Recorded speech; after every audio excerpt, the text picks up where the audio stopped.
Here, read this. Woof. Hello everybody, Ash here from the Ear Read This podcast, and today I thought I would do a book review. I haven't done a sort of short form book review before. Usually what I do is make podcasts where I write a script or I interview someone and I cut those two things up, and it's a bit of an event. They're sort of 50 minutes long or so.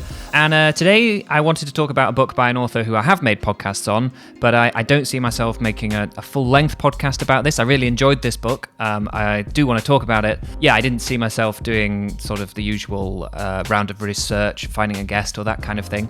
Basically, I've always been a fan of H.G. Wells. A couple of his books I absolutely love. I have done a podcast in the past, if you're interested, on The Time Machine. And I have some in the pipeline. I'd particularly like to do one on The Invisible Man. It's one of those books, though, where I think about doing it, and it's actually a little bit overwhelming because I have an awful lot to say about The Invisible Man. So I need to make sure I properly prepare and gather my thoughts. But anyway, I own several H.G. Wells books, but it wasn't until I bought the Delphi Classics collection of all of his novels, and I think all of his short stories as well, that I started reading some of his lesser-known novels, or just the novels that I've never owned. This isn't a particularly unknown novel. It's The Wonderful Visit. It's his second novel. It was released in the same year as his first, The Time Machine, and it was inspired by a quote of John Ruskin, who said words to the effect of, "If an angel was to appear now in Victorian England, they would be shot on sight." And our story, this novel, The Wonderful Visit, begins with a vicar shooting down an angel, thinking it was a flamingo. And it ends in hellfire and the ashes of a stuffed ostrich. So how's that for a premise? So the story is about this angel who appears over a town in southern England called Siddermorton, where the folk are described as not a particularly imaginative race.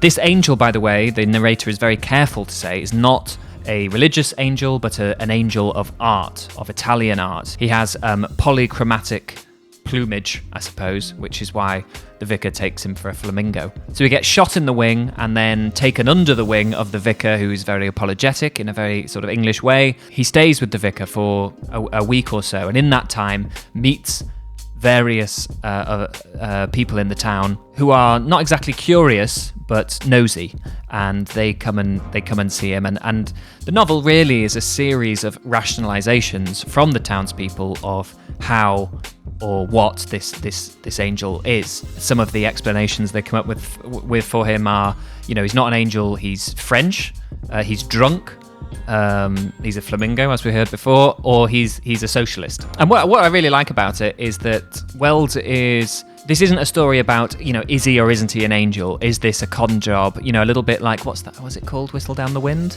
With Jesus in the barn? It hasn't got that tension in it. It's absolutely emphatic. This is an angel, albeit an angel of art. The question is, how will this small-minded bunch of English people make sense of that?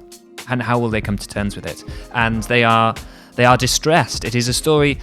It's a story really about extreme innocence. Not so much as a way of saying, wouldn't it be nice if we were all nice, but more as a study of how unsettling and how unnerving true innocence and true originality can be. I say originality because the angel, in his angelic way, can play divinely upon the violin, which is really his only way of communicating his otherworldliness to the people around him. He's been shot in the wing, his wings are shriveling up, but he's thought of as just like a hunchback. The wings aren't on their own convincing enough for these people.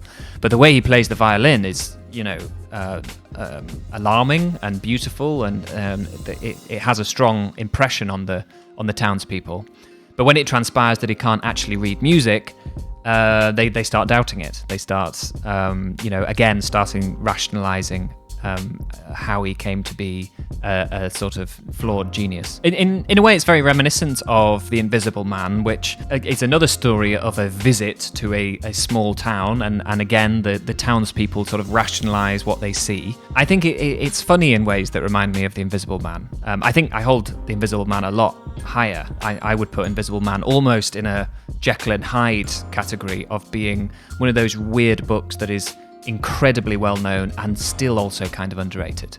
It's often talked about in terms of it being, a landmark genre novel, but doesn't always get the respect for other things going on. But yeah, it is funny. Wells can be really, really funny, particularly when he's talking about how destructive certain Victorian fads are. He discusses like specimen collecting and hunting animals to extinction in order to curate these gorgeous little labelled boxes full of butterflies or birds or whatever it is.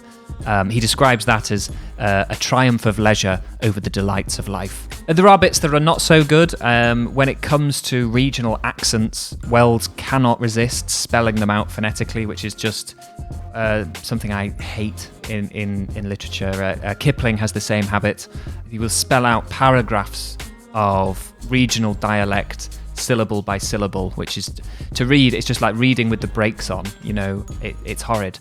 But some people are very good at just selecting that one syllable to spell differently to indicate an entire Scottish accent, and you don't have to do anything else, just that one little flourish, whatever it is. That's fine, but doing every single word spelt differently, if it's a Cockney or a Brummie or something, is just unbearable.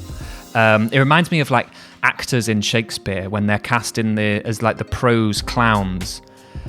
And for some, understandably, they might read some of those clowns and think there's nothing actually that funny in these anymore. The clowns bits age like nothing else in Shakespeare because they're full of like contemporary jokes.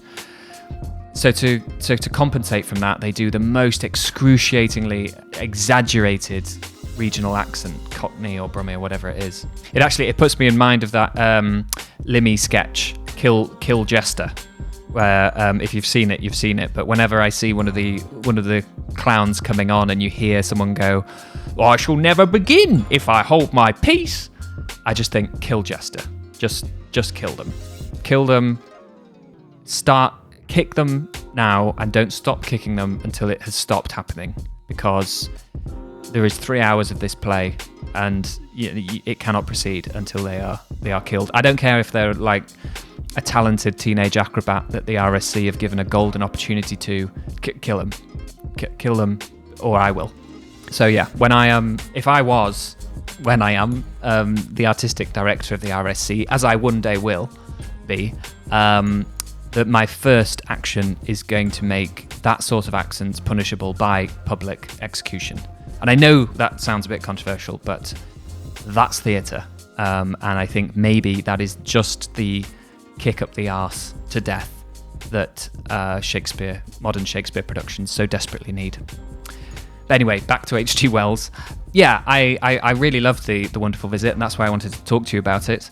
I've got, as I say, I've got my like Delphi. I own a bunch of H.G. Wells in sort of random. I've got the odd like Wordsworth classic, and then I've actually got a few leather-bound ones that I've just picked up in secondhand bookshops over the years. But the Delphi Classics is really good at just. I have no idea how Delphi Classics operates, because, and if you don't know, they publish basically the entire works of authors who have fallen out of copyright, but they sell them on Kindle. I don't know if there's print versions, but they sell ebook versions for 50p sometimes, or £1 for the works. I think I must have spent £1 on the works of H.G. Wells. No idea how that business model works, but because even if it has fallen out of copyright and you don't have any printing costs, there are introductions to each one, and you still need to correct and put the proofs together. And for Kindle versions, they tend to be pretty good. I haven't read one yet that's got like loads of mistakes, like a lot of copyright-free ebooks do. So anyway, that's a bit of a digression. What I was going to say is, having the Delphi Classics, I am going to try and just basically fill in the gaps of the H.G. Wells books I haven't read. But yeah, I might keep you posted and tune in with a few more H.G. Wells in between novels along the way.